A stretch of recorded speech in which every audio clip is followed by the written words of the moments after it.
अपने बच्चों को ये लोग पढ़ाएंगे इंग्लिश स्कूलों में, और दूसरे के बच्चे के लिए अगर वो सुविधा सरकार देना चाहती है तो कहते नहीं उर्दू पढ़ाओ इसको। कि आप समाजवादियों का चरित्र ही इतना दोहरा हो चुका है, इतना दोहरा हो चुका है कि अपने बच्चों को भेजेंगे इंग्लिश पब्लिक स्कूल में और दूसरों के बच्चों को बोलेंगे कि एक गांव के उस विद्यालय में पढ़े जहां संसाधन भी नहीं है, यानी उसको मौलवी बनाना चाहते हैं, कठपुल्ला पर की ओर देश को ले जाना चाहते हैं। ये नहीं चल सकता है।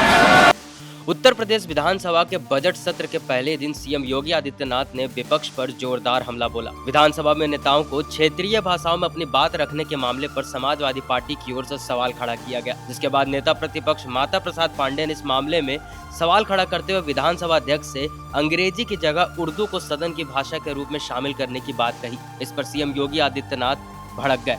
उन्होंने अवधी, भोजपुरी, ब्रिज भाषा और बुंदेलखंडी को तरजीह दिए जाने पर विपक्ष की ओर से सवाल उठाने का आरोप लगाया। सीएम के करारे हमले के बाद विधानसभा में समाजवादी पार्टी डिफेंसिव मोड में नजर आई। वहीं सीएम योगी आदित्यनाथ के बटोगे तो कटोगे नारे का खास प्रभाव देखने को मिला। समाजवादी पार्टी के पिछड़ा दलित अल्पसंख्यक यानी पीडीए पॉलिटिक्स को योगी आदित्यनाथ ने अपनी राजनीति से काटा। ऐसे में माता प्रसाद पांडे ने उर्दू की बात कहकर सीएम योगी आदित्यनाथ के पाले में गेंद डाल दी। उन्होंने इस पर करारा शॉट लगाकर विपक्ष को चुप करा दिया। बता दें कि सीएम योगी आदित्यनाथ ने विपक्ष और विशेष रूप से समाजवादी पार्टी पर तीखा हमला बोला। उन्होंने कहा कि समाजवादी पार्टी अपने बच्चों को इंग्लिश मीडियम स्कूल में पढ़ाएगी और जब सरकार आम जनता के बच्चों को बेहतर सुविधाएं देने की बात करती है तो ये लोग उर्दू थोपने की वकालत करने लगते हैं, जो कि कतई स्वीकार्य नहीं होगा। कि विभिन्न बोलियों को, भोजपुरी, अवधी, ब्रज और बुंदेलखंडी को इस सदन में सम्मान मिल रहा है और हमारी सरकार तो इन सब के लिए एक एकेडमी का भी गठन, अलग अलग एकेडमी के गठन की कार्रवाई को भी आगे बढ़ा रही है।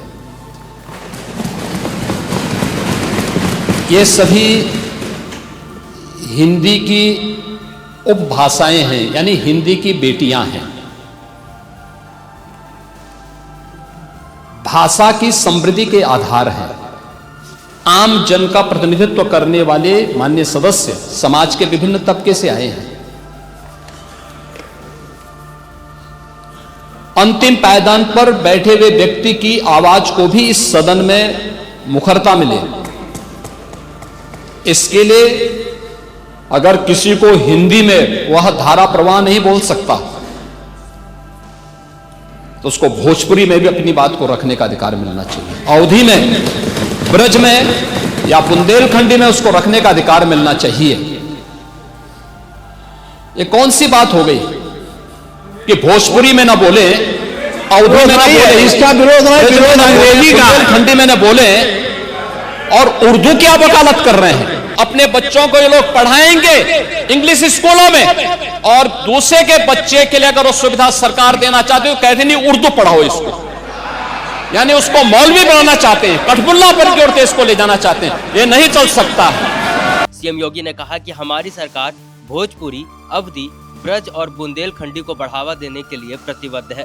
साथ ही सीएम योगी आदित्यनाथ ने यह भी कहा कि इन भाषाओं को सम्मान दिलाने के लिए भोजपुरी अकादमी, अवधी अकादमी और ब्रज अकादमी की स्थापना की जाएगी।